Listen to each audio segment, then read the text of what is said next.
बिस्मिल्लाहिर्रहमानिर्रहीम। स्टूडेंट्स, हमने previous lecture में लॉ ऑफ मैथ सेक्शन देखा, ठीक है। उसके रिजल्ट में हमने इक्विलिब्रियम कांस्टेंट एक्सप्रेशन को डिराइव किया था, ठीक है। लास्ट में जो आपके पास एक्सप्रेशन आया था वो क्या था? कैपिटल के small c K c is the ratio of Kc क्या था? Kc is the ratio of active mass of products to the active mass of reactants। या फिर एक और इक्विलिब्रियम कांस्टेंट की आप डेफिनेशन देखोगे, जो हमने नंबर ऑफ मोल्स को कोफिशिएंट नंबर ऑफ मोल्स को हमने एक्सपोनेंट में लिखा था। आप कह सकते हो equilibrium constant is the ratio of active mass of products. अगर इसका जो नंबर ऑफ मोल्स है वो ए है रिएक्शन में, तो equilibrium constant is the ratio of active mass of products raised to the power, और ये पावर किसके इक्वल है? It is equal to the number of moles of reactants या फिर products in the balanced chemical equation. ये हमने देखा था, ये स्मॉल ए बेसिकली इक्वेशन में नंबर ऑफ मोल्स थे, ठीक है। अब एक और एग्जांपल सबको क्लियर हो जाएगा। एक एग्जांपल लेते हैं। किस तरह से क्वेश्चन आते हैं? क्वेश्चन इस तरह आता है, derive equilibrium constant expression for the following reaction. एक रिएक्शन दिया जाता है, उसके लिए आपने ये शॉर्ट क्वेश्चन है आपका, ठीक है। अब आपको कोई भी क्वेश्चन दी जाती है कि इसका कैसी एक्सप्रेशन डिराइव करे, जैसे कि अब यहाँ पर मैं एग्जांपल लेती हूँ आपकी बुक से ही। Nitrogen gas plus oxygen gas gives us 2 molecules of nitrogen dioxide, ठीक है। इस इक्वेशन का पूछा जाता है कैसी एक्सप्रेशन। अब आप किस तरह से डिराइव करोगे? पहले लिखोगे rate of forward reaction is directly proportional to the product of active mass of reactants, ठीक है। रेट ऑफ फॉरवर्ड रिएक्शन में आपके पास रिएक्टेंट्स क्या है? Nitrogen gas and oxygen gas, दोनों के नंबर ऑफ मोल्स 1 है, ठीक है। दैट्स वाई आपने पावर में नंबर ऑफ मोल्स को शो नहीं किया। Okay, it is equal to, ये कांस्टेंट है आपके पास, बाकी ऐसे लिखोगे, ठीक है। Next, rate of reverse reaction is directly proportional to the active mass of reactants, ठीक है। रिवर्स रिएक्शन में NO2 क्या बन जाता है? रिएक्टेंट, ठीक है। अब इसमें देखो NO2 के नंबर ऑफ मोल्स मेंशन हैं, कितने हैं? 2, जो कि आपने किस में शो किए? पावर में। और ये पावर किसके इक्वल है? Small two, this is the power, this is equal to the number of moles in the balanced chemical equation, ठीक है। अब इसको ख़त्म करते हैं प्रोपोर्शनैलिटी के साइन को, KR NO2 and this is square, ठीक है। एट इक्विलिब्रियम क्या होगा? बिल्कुल इसी तरह से आपने क्वेश्चन को सॉल्व करना है। At equilibrium rate of forward reaction becomes equal to the rate of reverse reaction, ठीक है। इस तरह से आप इक्वल करोगे और बाद में आप डायरेक्ट भी लिख सकते हैं Kc, क्योंकि जब आप ये कांस्टेंट पुट करेंगे, कांस्टेंट की जब आप रेशो लोगे वो किसकी इक्वल आएगी? इक्विलिब्रियम कांस्टेंट के ऊपर क्या आएंगे? प्रोडक्ट्स, ठीक है। NO2 स्केयर के साथ डिवाइडेड बाय रिएक्टेंट्स NO2, ये आपका आंसर होता है। शॉर्ट क्वेश्चन, कोई भी क्वेश्चन दी जाती है, आपने उसका इक्विलिब्रियम कांस्टेंट एक्सप्रेशन डिराइव करना है, सिर्फ लिखना नहीं है। डिराइव कैसे करोगे? पहले rate of forward direction, rate of reverse direction, फिर दोनों के इक्वल करोगे, देन आप Kc की वैल्यू लिखोगे, ठीक है। ये आपको एक बात समझानी थी एग्जाम्पल के साथ। अब नेक्स्ट आपके पास है Kc के यूनिट्स आप कैसे डिराइव करते हो। इसमें भी आपको एग्जाम्पल के थ्रू समझाती हूँ, how to derive the units of Kc। ये भी शॉर्ट क्वेश्चन में आता है, ठीक है। एक एग्जाम्पल लेते हैं, ठीक है। इसमें एक एग्जाम्पल लेंगे जिसमें आप यूनिट्स डिराइव करेंगे। फर्स्ट एग्जाम्पल, 2-3 एग्जाम्पल्स लेंगे ताकि आपको क्लियर हो जाए। फॉर एग्जाम्पल आपको दी जाती है equation hydrogen gas plus iodine gas gives अस हाइड्रोजन आयोडाइड। अब आपने क्या डिराइव करने हैं, इसका क्वेश्चन क्या होगा, derive units of Kc for the following reaction. ठीक है, अब इसका तरीका क्या है, सबसे पहले तो आप इस इक्वेशन का इक्विलिब्रियम कांस्टेंट एक्सप्रेशन लिखो। ठीक है, इक्विलिब्रियम कांस्टेंट एक्सप्रेशन क्या है, वो रेशो है किसकी, active mass of products divided by active mass of reactants. ठीक, अब इस इक्वेशन में प्रोडक्ट्स क्या हैं, hydrogen iodide, number of moles कितने हैं हाइड्रोजन आयोडाइड के 2, जो कि आप पावर में शो करेंगे। ठीक, सबसे पहले तो आपको Kc एक्सप्रेशन आना चाहिए इक्वेशन का। अच्छा, अब रिएक्टेंट्स क्या हैं, 2 रिएक्टेंट्स हैं तो इनका प्रोडक्ट लेंगे, product of active mass of hydrogen gas and active mass of iodine gas. ठीक है, ये आपके पास 2 रिएक्टेंट्स हैं, इसका आपने क्या ले लेना, दोनों के एक्टिव मास का प्रोडक्ट। जी, फर्स्ट स्टेप Kc एक्सप्रेशन लिखें, डायरेक्ट लिखें, डिराइव करने की ज़रूरत नहीं है। अब मेन क्वेश्चन आपके पास क्या है, the main point is unit. ठीक है, अब यूनिट आपने कैसे डिराइव करने हैं, बहुत ही सिंपल है, ये क्या है, active mass of hydrogen iodide. ठीक है, एक्टिव मास का यूनिट मैंने आपको बताया था, एक्टिव मास का यूनिट है मोल पर डेसीमीटर क्यूब।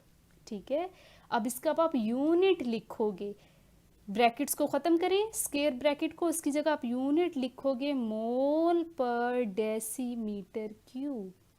ठीक है, सिंपल ब्रैकेट्स लगाओगे और ऊपर क्या लगाएंगे, स्क्वायर। ठीक है, अगर 3 है तो आप क्यूब लगाओगे, divided by, step by step. ठीक है, इसमें 2 रिएक्टेंट है, पहले इसकी जगह। ठीक है, अब active mass of hydrogen gas क्या है, mole per decimetre cube, simple bracket से क्लोज करें, नंबर ऑफ मोल्स 1 है। Now active mass of iodine gas, mole per decimetre cube. ठीक है, समझ आई, इस तरह से आपने एक्टिव मास का बेसिकली यूनिट लिखना है। अब क्योंकि आपने Kc का यूनिट बताना है तो आप कैंसिल करो, यहाँ स्केयर है तो आप इसको 2 बार भी लिख सकते हो। स्केयर का मतलब क्या है, mole per decimetre cube 2 times है। ठीक है, आप स्केयर लिखो या ओपन करके लिख लो, अब कैंसिल होंगे like so. What is the unit, Kc का कोई यूनिट नहीं है। इस इक्वेशन में इक्विलिब्रियम कांस्टेंट का नो यूनिट, आपने इस तरह लास्ट स्टेटमेंट लिखनी है, Kc has no unit for this equation. ये भी पॉसिबल है, Kc का यूनिट नहीं भी हो सकता। ठीक है, एक हिंट है, Kc का यूनिट कब नहीं होता, when number of moles of reactants are equal to the number of moles of products। कैसे, यहाँ पर देखें, number of moles of products कितने हैं, 2, रिएक्टेंट्स के नंबर ऑफ मोल्स कितने हैं टोटल, 1 किसका है, हाइड्रोजन गैस का, और 1 किसका, आयोडीन का, 1 + 1 2। So number of moles on both sides, reactants के और प्रोडक्ट्स के सेम हैं, दैट्स वाई इस केस में वो कैंसिल हो जाते हैं, इन अदर वर्ड्स, और आपका Kc का कोई यूनिट नहीं होता। ठीक है, चले अब एक और एग्जाम्पल लेते हैं जिसमें Kc का यूनिट होगा, ताकि आपको क्लियर हो जाए। चले एक और example, let's take another example, ammonia की लेते हैं, जो कि बहुत इंपॉर्टेंट है। Nitrogen gas plus hydrogen gas gives us ammonia. ठीक है, सबसे पहले Kc एक्सप्रेशन, जो कि रेशो है active mass of products to the active mass of reactants. ठीक है, सबसे पहले प्रोडक्ट्स लिखें, ए की प्रोडक्ट है अमोनिया, नंबर ऑफ मोल्स कितने हैं, 2, जो कि स्क्वायर की शक्ल में आप शो करोगे। ठीक है, 2 रिएक्टेंट्स हैं, दोनों का प्रोडक्ट्स लें, nitrogen gas and hydrogen gas. Nitrogen gas के नंबर ऑफ मोल्स 1 है आपने शो नहीं करना। हाइड्रोजन गैस के नंबर ऑफ मोल्स कितने हैं? 3, जो कि यहाँ पे in the form of cube आप शो करेंगे। ठीक है, अब इनको ज़रा यूनिट्स डिराइव करें। यूनिट्स अब कैसे? एक्टिव मास को रिप्लेस करें उसके यूनिट से, जो कि क्या है? Mole per decimetre cube. क्योंकि ऊपर स्केयर है इसलिए इसको 2 टाइम्स लिखेंगे। ठीक है, चलें जी। नाइट्रोजन गैस का एक्टिव मास क्या होगा? मोल per decimetre cube. Number of moles 1। Hydrogen cube है, इट मीन्स कि हाइड्रोजन के एक्टिव मास में आप 3 दफ़ा मोल पर डेसीमीटर क्यूब लिखेंगे। ठीक है, चलिए अब कैंसिल करते हैं। ये कैंसिल हो गया, दिस वन। ठीक है, अब इसमें देखिए ऊपर क्या आंसर आएगा? 1। ऊपर कोई यूनिट नहीं बचा, divided by 2 bar mole per decimetre cube, mole per decimetre cube. अब इसको आप कैसे सॉल्व करोगे? जाहिर है आपने केसी का एक यूनिट तो बताना ही है। अब आप क्या करोगे? दोनों को मल्टीप्लाई। मल्टीप्लाई में क्या होगा? गौर से समझे, ये मैथ का रूल है। मल्टीप्लाई में क्या होगा? इसको हम रेस करते हैं जी।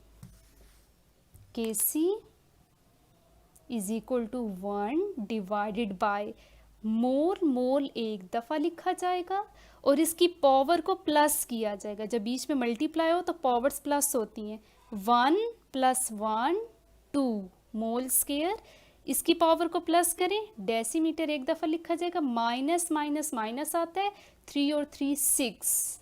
ठीक है, अब केसी का यूनिट 1 डिवाइडेड बाय तो नहीं होगा, इसको आप ऊपर शिफ्ट करोगे। जब ये ऊपर शिफ्ट करते हो पावर के साइन ऑपोजिट हो जाते हैं, मतलब मोल पर स्क्वायर डेसीमीटर 6। ये आपका यूनिट है किस इक्वेशन का? This one. ठीक है, इस तरह से आपने यूनिट्स को डिराइव करना होता है इक्विलिब्रियम कांस्टेंट एक्सप्रेशन को यूज़ करके। केसी का यूनिट आपने बताना होता है जो आपको इक्वेशन दी होती है। ठीक है, ये आपके पास 2 एग्जांपल्स हमने लिए हैं। इस तरह से आपने एग्जांपल्स के थ्रू जो आपसे पूछा जाता है, शॉर्ट क्वेश्चन होता है, एग्जांपल आपको दी होती है और आपसे केसी का या तो एक्सप्रेशन आपने डिराइव करना होता है सिंपल, ठीक है, rate of forward rate of reverse direction को इक्वल करके, या फिर केसी का यूनिट आपसे पूछा जाता है। ठीक है, एक और एग्जांपल अगर आपने देखनी है PCl3 की, फॉस्फोरस ट्राइक्लोराइड।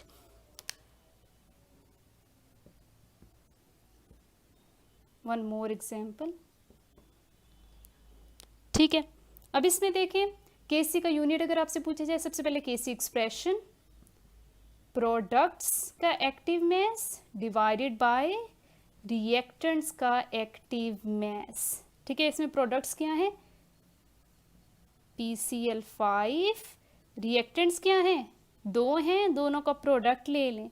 देखिए इन सब में नंबर ऑफ मोल्स 1 1 है, इसलिए पावर में आपने कुछ भी शो नहीं किया जी। Active mass of PCl5 mole per decimetre cube, इन दोनों का एक्टिव मास लिखे, मोल पर डेसीमीटर क्यूब, मोल पर डेसीमीटर क्यूब। ठीक है, दोनों का आपने अलग अलग लिखा। कैंसिल करें जी, 1 divided by mole per decimetre cube. ये ऊपर जाके शिफ्ट होगा, पावर्स का साइन ऑपोजिट हो जाएगा। यहाँ पर मोल की पावर 1 है, -1 हो जाएगी और डेसीमीटर की power 3। This is the unit for this equation. Further examples से आप इनकी प्रैक्टिस करें। Thank you.